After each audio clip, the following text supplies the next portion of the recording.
금융통화위원들이 교체된 뒤에 첫 달 기준금리는 이번에도 동결이었습니다.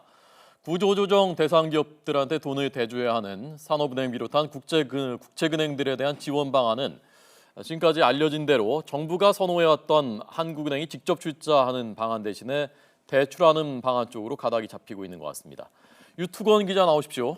네, 한국은행에 나와 있습니다. 네, 금리 동결은 예상대로라면서요? 네, 한국은행 금융통화위원회가 연 1.5%인 기준금리 11달째 동결하기로 결정했습니다. 말씀하신 대로 시장에서 예상했던 결과인데요. 일단 3월부터 내수를 중심으로 우리 경제가 완만하게 회복되고 있다는 점을 고려한 조치입니다. 하지만 위험 요인은 여전하다고 평가했습니다. 미국의 금리 인상이나 신흥국의 불안 등 대외 여건의 불확실성에 더해서 정부가 주도하는 기업 구조조정에 충격을 꼽았습니다. 이주열 한국은행 총재는 구조조정의 진행 상황과 구조조정이 시장에 미칠 영향을 주시하겠다고 강조했습니다. 이와 관련해서 시장 일각에서는 구조조정의 방향을 둘러싼 정부와 한국은행의 조율이 끝나면 한국은행이 정책 공조 차원에서 한 차례 금리를 내릴 수도 있다는 분석이 계속 나오고 있습니다.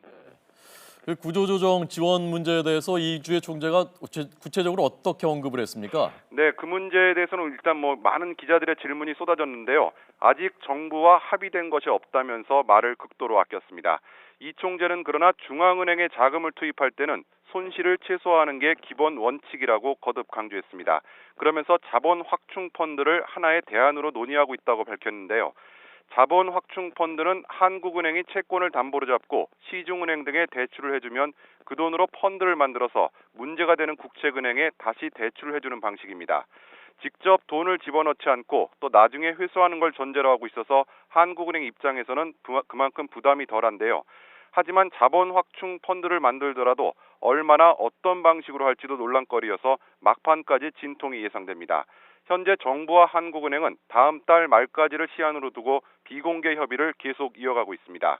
지금까지 한국은행에서 YTN 유튜버입니다.